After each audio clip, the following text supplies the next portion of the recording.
We start this edition of The Lead tonight with the breaking news from President Cyril Ramaphosa that Washington's now done a U-turn. The Trump administration is now showing a willingness to participate this weekend in the G20 summit in some form or another. Here's what the president told those gathered in Sandton just a short while ago. We have received notice from the United States, a notice which we are still in discussions with them over, about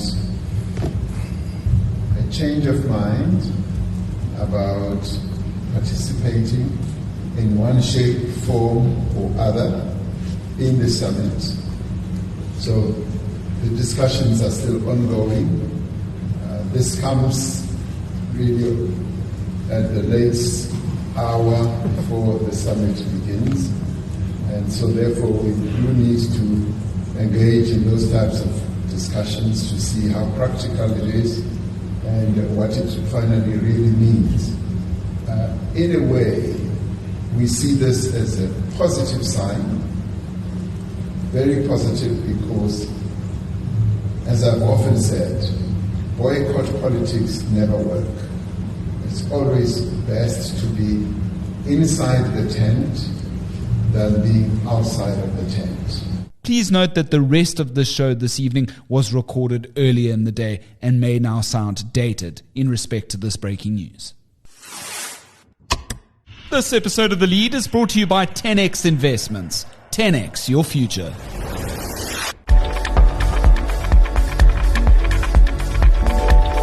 For the very first time in Africa's history, the G20 Heads of State Summit is happening this weekend in Johannesburg. It's a city, though, beset by a poisonous urban decay. The pictures of some of the country's presidents nonetheless adorn the sides of the double-decker highway, welcoming dignitaries as they snake around the old CBD to Sandton. And in the city centre itself, the local law enforcement authorities have been clearing homeless camps, pushing people out. Whilst activists have projected slogans on major metro buildings calling for action over the global debt and climate crises. Though none of this arguably matters to the US Trump administration, which, as we speak, refuses to join the party at Nasrec this weekend. Next, we'll catch up with political journalist Amanda Coetzer on the G20, and then cross to our editor-in-chief Adrian Basson on the B20, that's the business side of things, in the next short while. Finally, at the end of the show, a reckless daredevil biker made headlines as featured in On This Day in South African History, heard at the end of the show. To know when the next episode drops, hit the like, follow, and subscribe buttons on our YouTube, Spotify, and Apple Podcast channels. Without further ado, my name's Graham Robenheimer, this is The Lead, and this is the South African story. Now, politics journalist Amanda Coetzer has been following up on all the developments leading up to the big weekend. She joins me live from Sandton now. Amanda, how are you doing? Hi, Graham. How are you? I'm good. What a busy week it's been. Yeah, thanks so much for slotting in The Lead. We really appreciate it. The Lead listeners say danko. What's been your sense of overall service delivery preparedness on behalf of the Gauteng government and Mayor Dada Marero on the ground? We're seeing these reports and videos going viral of the homeless being pushed out. What's your experience been like, Amanda? Graham, you can obviously tell that there is an event or something is happening, and it's not something small. You can tell by the street lights all of a sudden working, the potholes have been filled, the grass has been manicured, there's been a bit of sprucing up that's been done, and you can tell that it's of a major scale. But what's concerning, and I think what's concerning most residents in Joburg, is that this is being done obviously for the onlookers and the world leaders that will be attending the G20, because we are all asking ourselves, why is this being done now? And this shows us that obviously our city has the capacity and the money to deliver services every day. So you're asking yourselves, why haven't they done it?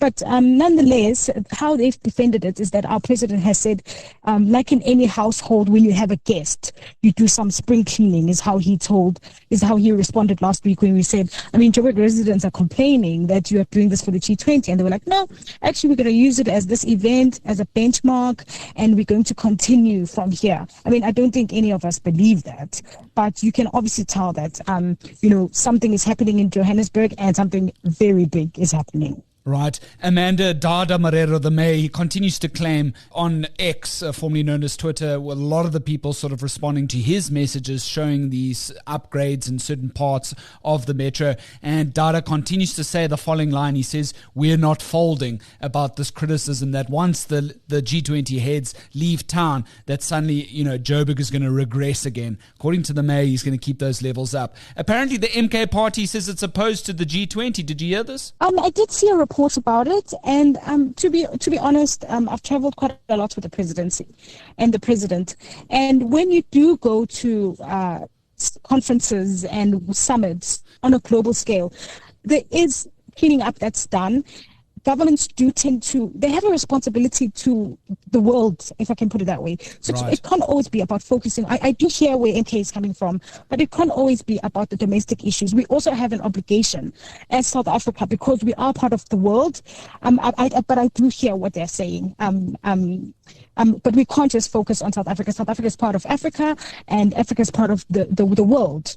In part, as part of solving crises in different parts of the world. We've got bilaterals with different countries around the world. There are past relations, and so we're not just part of a small ecosystem. We have to look beyond just South Africa. Yeah, I think the MK party, Amanda, and I totally agree with your point, is just speaking along that official opposition party line. They're just doing it because they sort of think they need to, right?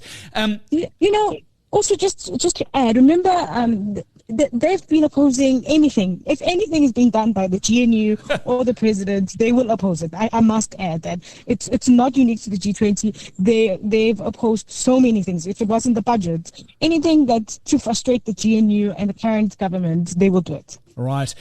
Which major leaders at this point, other than Donald Trump, are currently out? They can't make the G20, but they still remain sort of represented at Nasrec this weekend. Amanda, do you know the full list? Yes. So on Monday, the Department of International Relations and Corporations called us to Nasrec for their state of readiness briefing. And that's when Minister Ronald Lamola told us that apart from the US, which has pulled out completely, there are 4 world leaders that will not be coming, and they'll be represented at some form or another. In some form or another. This means it's either the foreign minister, the vice president, prime minister. So we know that China's not coming, will be represented by the prime minister. Mexico is not coming.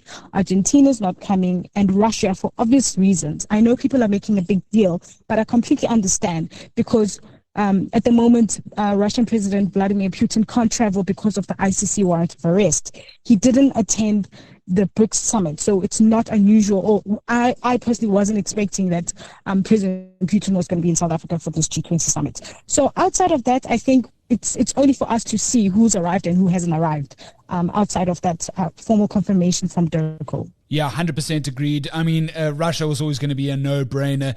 Let's move to these ties between South Africa and the US at this stage.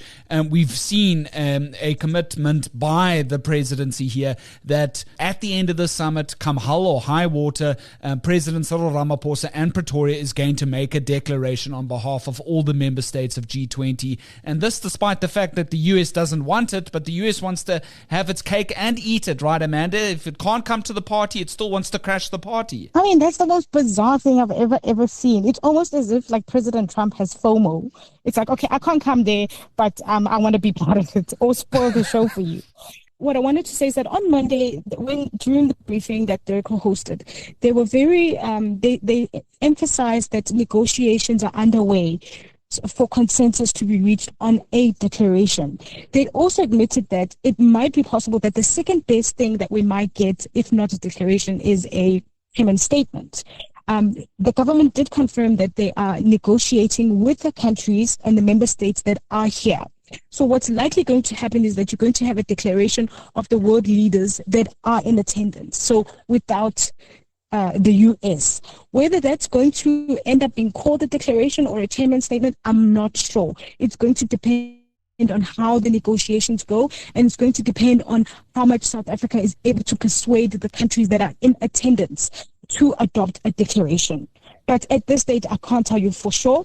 But what I can tell you is that we are aiming for a declaration. without the US. Yeah. So President Cyril Ramaphosa, I mean, in response to all of the completely untrue claims that Trump has been espousing, President Ramaphosa, in the face of it, he seems quite defiant. I mean, the show must go on, according to him, right? So that's correct. And I mean, this is not new, and it's not a posture that's only been taken because it's the G20. Yeah. I can tell you now, even before the president went to the White House in Washington in May, was that South Africa had decided or had taken a decision that we will not be bullied. I think if it wasn't the SONA or one of one of his presentations in Parliament, that's where he made it clear that we will not be bullied. Ever since that executive order was signed, and the aggressor, which is the West, kept sending missiles our way, South Africa stood its ground and said we won't be bullied. And I don't expect that posture to change. While the government is not responding to them, which is, I suppose, it's a strategy to deal with them, is that you just let the dog bark and then you keep quiet. That's like they've decided to blue tick the White House and not respond and say we're going to deal with these matters as adults. And so when you are ready to talk to us, we will talk. But what we will not have as South Africa is, somebody howling at us via Twitter. Where if you want to engage, we will engage with you. And that's the posture that South Africa has taken, is that we will engage with you respectfully. If you are saying you're not coming to the G20, you should have come to the G20 and let us know what are the problems or what are the sticking points that you don't agree. But what you can't do is, try to bully us and try and take all the attention or undermine this presidency. He's very clear on that, is that the show will go on with or without you. I mean, respectfully so. You know how the president is. From my vantage point, it really feels like the Republicans, and especially obviously the Trump administration, doesn't really care about Africa. And there's so much evidence to prove this over the years. Just this time round, it feels more sort of concrete in that policy view than ever before. Amanda, I want us to sort of end off. I know you're waiting for the next presidency presser by Cyril Ramaphosa as he addresses the B20, and we'll get to that in the next short while in our training topic segment here on The Lead. Your view on the significance of this moment, given that the US is not here, it's a first for Africa. South Africa's current economic state needs a push, but there are some, positive signs at the moment that South Africa could be turning a corner. This is our chance as South Africa to shine. But not only that, South Africa has decided that we're not going to shine alone. We are going to take Africa along with us on this ride. We've seen that the rand starting to perform very well. There was the issue of us being lifted from the grey list. So there are some green shoots that are coming from whatever the government is doing. We are moving towards the right direction. Right, and just the breaking news, if you can't see from where you're standing, Amanda, is that the Reserve Bank has now slashed the repo rate by 25 basis points. Great news for us paying off our homes ahead of Christmas. Just thought I'd quickly add at that. Look, finally, South Africa's got to hand over to Washington because they're chairing the G20 next. And Trump's, he's very sort of buoyant about the fact that he can't wait for it to come to Florida, etc. I mean, that's going to be an awkward thing for President Cyril Ramaphosa to do when there's no one in the room to hand over to you. So it's going to be very interesting because I did ask the president about this, like practically how is this going to happen? And the reason why I asked this is because last year when the Brazilian president handed over to South Africa, the two world leaders shook on it and there was a gavel and, not really a fanfare, but there was a symbolic handover of the Brazilian declaration to South Africa. And so I asked the president, what are we going to do this time? And he said, you know what, if they don't change their mind by Saturday or Sunday, what he's going to do is that he's going to call his counterpart and he's going to tell him that, we've executed our responsibility as South Africa. We are now handing over to you. It's over to you to implement the declaration. But, on the other hand, Minister Lamola was like, what we're not going to do is to go to the US and hand it over to them. What we're going to do is that if they need or they want the declaration, they will travel to South Africa and, come and receive it. So you've got those dynamics is that chances are is that they won't come and the declaration is going to be read out for the world to know that these are the agreement that was reached. And then, the US will take over.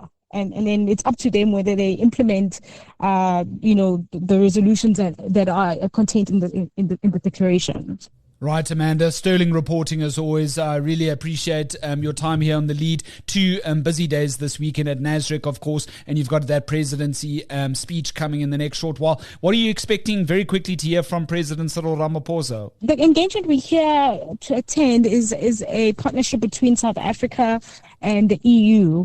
Thanks, Amanda, for your time on The Lead. Chat again soon. I really appreciate it. Keep well. Thanks. A major thanks to Amanda there with some terrible signal, but enough to relay and point ahead to already something that's happened in the last short while is that there's been a memorandum of understanding signed between President Cyril Ramaphosa as well as the European Commission, and this is in relation to the critical minerals that the EU wants here in this country, as the US has now sort of built up its and bought up a lot of the global supplies in this regard. So perhaps Ramaphosa will be touching on all of this in the next short while.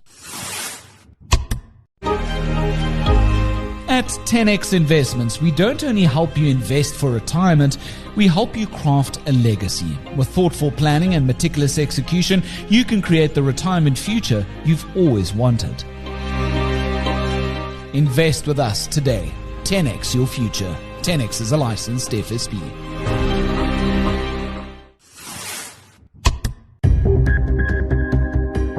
Trending topic.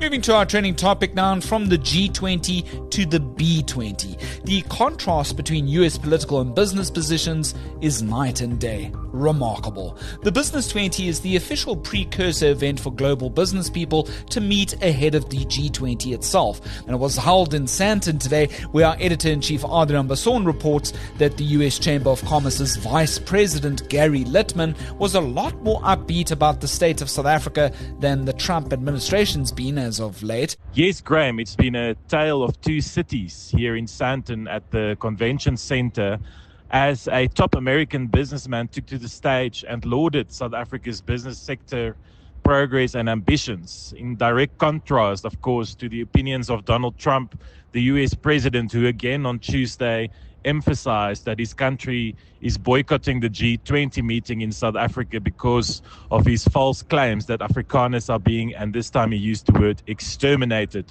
in their country of birth. Quite a different story on the stage on Thursday morning in Sandton when Gary Littman, the vice president of the U.S. Chamber of Commerce, now the U.S. Chamber of Commerce, of course, the largest business organization in the world, took to the stage. He's the Sherpa of the next B20 that will be hosted in the United States next year. He took to stage with Cas Kuvadia, the South African Sherpa of the G20, and spoke about lessons learned from Africa and South Africa specifically during our country's hosting of the B20, which is the business precursor for the G20. Now, Littman heaped praise on South Africa. He said that the sophistication, the level of ambition, and the knowledge of the South African business community is incredible, in his words. The distinction, he said, between the global north and the global south is no longer that important. This is, of course, while Trump has banned all U.S. government officials from traveling to South Africa for the G20 meeting scheduled to take part on this weekend. Graham, there's a lot of U.S. companies and U.S. business people present at the B20. They clearly didn't heed the call of President Trump not to travel to South Africa, and they are keen to learn and do business with South Africa. Littman said South African companies have global ambitions, and we are all committed to the same thing, accelerating real economic growth for our countries. We share the same ideas and approach. The G20 has come full circle. We have learned a lot, and it's been a tremendous experience. Littman also then said it was the role of bodies like the B20 to make sure that political leaders understand why they need to allow companies to achieve their business goals. He said, we are doing this together. Business leaders share goals. I've learned a lot, and we will keep working together. So quite a different tone struck by a top American businessman this morning on the stage here at the Sandton Convention Center, where the B20 is scheduled to finalize proceedings this afternoon when President Cyril Ramaphosa addresses this audience of business people from around the world. Thanks so much to our editor-in-chief, Adrian Basson, for that report. Anything else that you'd like to add in this particular part of the conversation? Drop us a voice note, 072 562 3179. And finally, ending off with On This Day in South African History, the 20th of November 2005. It's a little bit different, bear with me. A Pretoria biker made headlines on this very day in 2005 when he was clocked at an incredible, are you waiting for this? Listen properly, 284 kilometers per hour on the R59 near Klipprivier in Ekurhuleni district. Now, his explanation to the police at the time was reportedly that he was late for a breakfast run. Who can blame him, right? No, that was definitely reckless. He was arrested and charged with reckless and negligent driving, then released on 1,000 Rand bail. At the time, this was considered to be the highest speed ever recorded in Ekurhuleni. But I think we need to update that record. I think it's probably been broken since. But cheapers. Can you imagine 284 kilometers on the back of a bike? No, thank you. Some housekeeping matters. The latest edition of Bruce Whitfield's Business Week is now out. It's entitled South African Safety Tech Targets US, plus is Buffett wrong? And in this episode, Bruce is talking to Warren Myers, the CEO and one of the founders of Aura. It's a South African emergency response platform that connects users to the nearest private security or medical responders. An interesting conversation there in a contrast to what's happening with the B20 and G20, so definitely one out to look for there. Also loved the conversation with Wandile Seshlobo, Chief Economist at the Agricultural Business Chamber of South Africa, and he goes on to explain how the US move to exempt key foods from import tariffs is going to be helping South Africa down the line. So some nice conversations in the very latest edition there. News 24 is running a Black Friday subscription deal, something to look out for there. If you're not yet a subscriber for News 24, get on there. It's as cheap as ever before to get access to award-winning, fantastically checked, credible journalism, a rarity in the global space these days. Thanks so much for listening to The Lead this week. We're growing in strength and numbers, and I really do appreciate 10X Investments for sponsoring us this November. Well, we'll touch base again on Monday. By that point, we should know exactly how the G20 went and how the US has responded to President Cyril Ramaphosa going ahead with a declaration whether the US and Donald Trump likes it or not. But until then, my name's Graham Robelheimer, and so long as there's trusted news first, we'll always have The Lead. This episode of The Lead was brought to you by 10X Investments. 10X your future.